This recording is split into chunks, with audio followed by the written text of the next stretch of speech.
Hello and welcome to Big Dash Knows. Big Dash knows what? New York Giants football. Let's go for the people. For the people that watched yesterday's video, the recap of day 9. I said that was just the quiet before the storm. I said that yesterday in yesterday's video, the quiet before the storm. The storm being the Detroit Lions are coming in. And guess what? It was absolutely the quiet before the storm.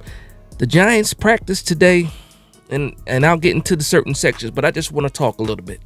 I just want to talk a little bit to you guys a little bit, because as a fan of the New York Giants, this was probably one of the best practices energy-wise. And I think that the New York Giants needed that. The physicality of the Detroit Lions matched by the physicality of the New York Giants.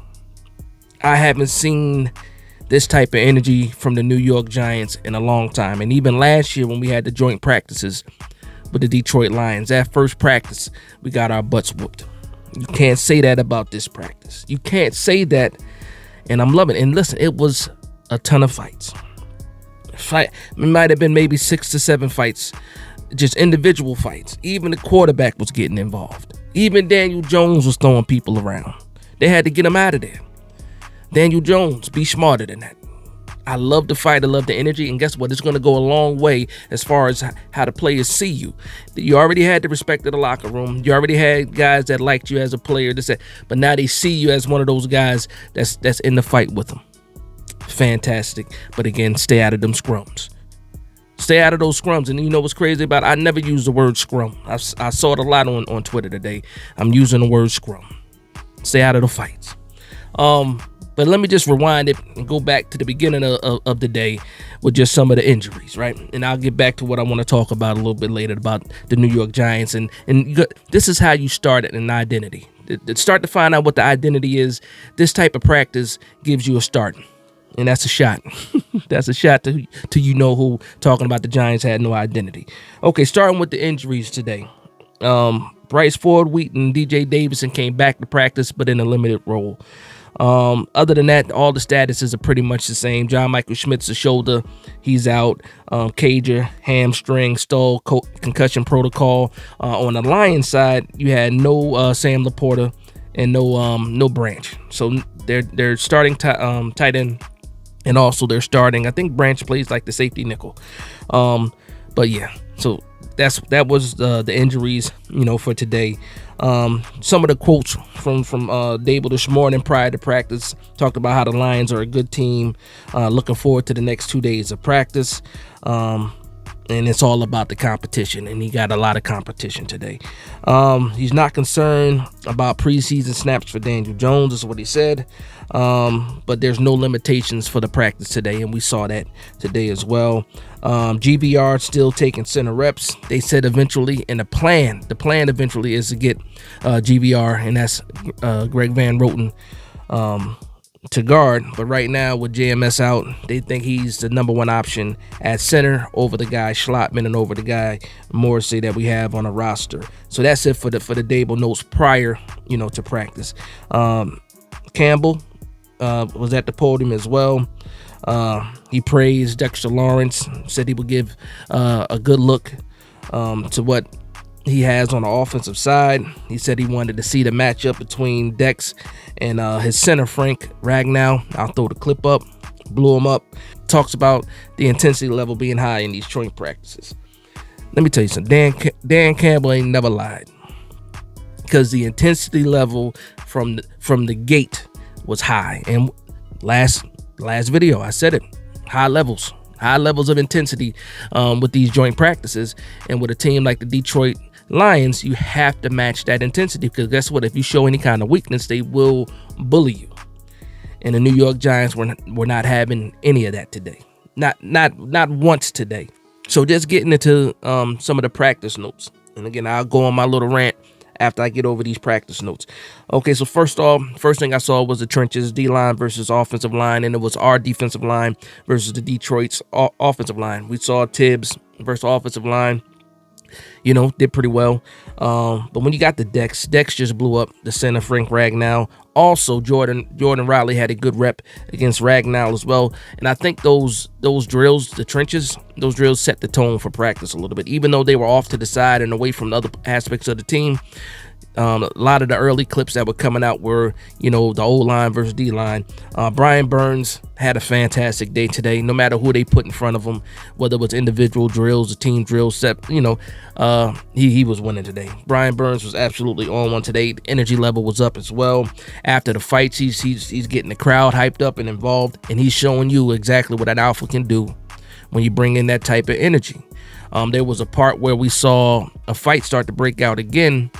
Dex, Brian Burns come on the field with that energy, pretty much shutting things down when it needs. Like, this is after like maybe 4 fights already. Like, after a while, it just became a little bit crazy. But you see the leadership between those two guys that are going to be the captains of this team, especially on for this defense. So we got Andrew Phillips today. Highlight on Andrew Phillips. He told everybody exactly what he was. He let you guys know he doesn't back down from anybody, and you saw that today. He didn't hesitate, and guess what? People fed off of his energy too. Nick McLeod, another guy that was in a lot of scuffles today. And you saw the New York Giants be what? Be gritty. And that's what New York Giants should be. They should be gritty. They should be physical. They should be violent. Now, despite the good things that happened in practice today on the defensive side, and I'll talk about the offense in a second. Despite all the good that we saw, we had the interception from Bobby Okereke. That was nice. One of the first plays in 7-on-7. Red Jared Goff pretty much undercut the route and got not a pick six, but got the interception. Great play. I saw on the timeline, and I'm talking about Twitter, how Bobby Okereke is one of those top linebackers. And one thing I said is, like, the only thing that's holding Bobby Okereke back from being an all-pro is the overall success of the New York Giants. If the New York Giants are an even more competitive team, if we're making the playoffs, you're going to hear Bobby Okereke in those arguments with the top guys, with the Fred Warners and stuff like that. All those guys, right? I do believe that, because a lot of the times when you look at these guys that are on that all-pro team, the teams are good as well. So if the New York Giants are successful, you will see Bobby Okereke's name, with those other guys. But yeah, so switching it to the offense now. Let me get a hand clap. Hand clap for Daniel Jones. Hand clap for Daniel Jones. Not only because he was in there getting busy with the fights, but also he had a good day of practice. Every level, he was throwing the ball short, he was throwing the ball deep, he was throwing the ball over the middle, attacking the outside, and everybody was involved. You had big plays from Darius Slayton, big plays from Malik Neighbors, big plays from Jalen Hyatt, Theo Johnson across the middle. Everybody was getting involved. And I think that you need this kind of day from Daniel Jones. And also, I will make a point. This was unshaven Daniel Jones. This is 5 o'clock shadow Daniel Jones. The Daniel Jones that we deserve. The Daniel Jones that the fan base deserves. 5 o'clock shadow Daniel Jones is different. I'm joking, but I'm also dead serious. But yeah, overall, the offensive line created a pocket for Daniel Jones. They didn't let in a lot of pressure. Not saying that the day was perfect. It was far from perfect. But for a first joint practice in comparison to what we saw last year against the Detroit Lions, you saw it. The New York Giants have a certain amount of energy, and they were not going to let somebody walk into their house and be the more physical team. And again, I love to see this was the practice that the New York Giants needed. Shout out to D-Kid. D-Kid made a comment saying, things like this, a practice like this, could set the tone moving forward for the rest of the season. And he's absolutely right. We'll see what happens tomorrow with joint practice number 2. But there's certain things that you can point your finger at and say, you know what, this is when the energy shifted. And for me, I needed to see this. I'm sure you needed to see this or hear about this. But I love the energy of this team. And when it comes to building an identity, it starts with this physical, gritty New York Giants style of football. Now, I'm not saying it was all wins for the New York Giants. There was some losses too. We saw a nice hit You want to call it dirty, you can, especially when you're talking about just practice. Who was Eric Gray gets a pass out onto the flat and gets decleated. Helmet knocked off. Looked like he was knocked out possibly. Ended up getting up. And you know what? I don't blame the Detroit Lions for doing it because, again, we already had some fights prior to that happening. But it just set another tone where, okay, well, you guys, we threw the first punch. Detroit threw a punch back. And guess what? We answered again. And then again. And then again. All practice long. I'm looking at the beat writers and other Giants content creators on the timeline that were at the practice. Everybody's saying this was probably the best practice they've ever been to. Not just this year, they've ever been to. And we talking about some people have been to these practices, these training camp practices for 5-6 years. And they're saying that these are the best practices. This was the best practice that they've ever seen from the Giants. And guess what? I'm loving it. I am absolutely loving everything that I saw today. And again, it was not all good. It wasn't 100%.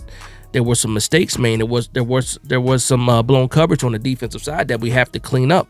Deonte Banks also said that at the podium after practice, saying that, you know what, despite some miscommunications and some blown plays or blown coverages, they had a good day today. They loved the intensity. And guess what? It wasn't any kind of animosity really going on with the two teams. It was just physical. And nobody wanted to back down. And you see what happens when nobody wants to back down. So shout out to the Detroit Lions as well. Because guess what? In order to get the best out of you, you got to fight the best. And I think that's what we saw today in practice.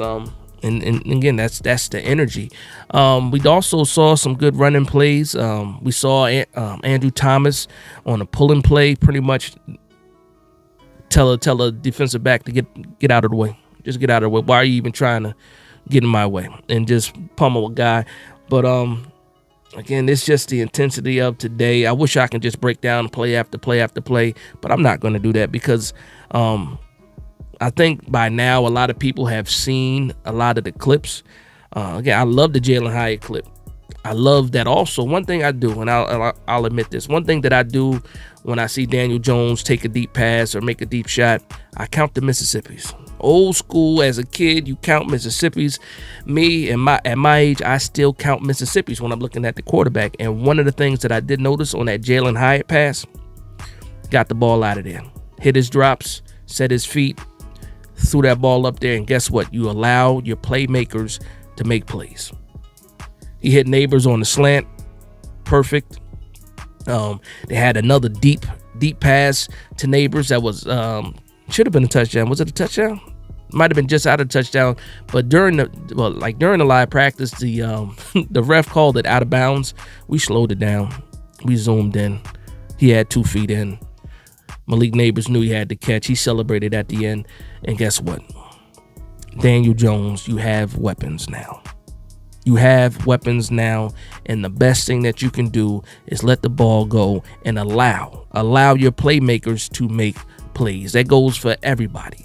Neighbors, Hyatt, Wan'Dale Robinson, he had a play today too. Darius Slayton, he had a touchdown today too. Allow your playmakers to make plays. Do not be gun shy.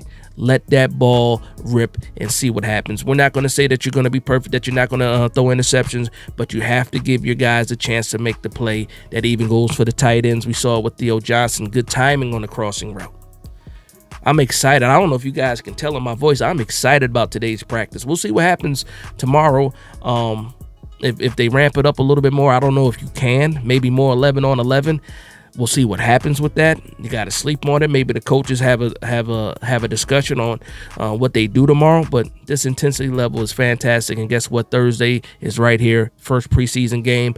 Don't know if Daniel Jones is going to play or how many of the starters are going to play. But in my opinion, they need to. They need to. You can't just end this with a couple of good practices. You need to see real intensity in real live football where the quarterback can be hit, just to see how Daniel Jones reacts in that situation, because he is coming back off the ACL. This is a new offensive line that is showing that they could possibly provide a nice sized pocket for him to be able to move and maneuver within that pocket, step up, step back, step to the side, roll out. We need to see this in live action. So I'm hoping, and Detroit is a good team to do it against because of that defensive front. I'm hoping that we get a chance to see the starters, even for a series or 2 series. I think we need to see that Thursday against the Detroit Lions in the preseason. But that's going to be the video, man. I want to thank everybody for vibing with me. Please like, comment, and subscribe. And from one Giants fan to another, this is Big Dash Knows, Big Blue Nation. Let's go.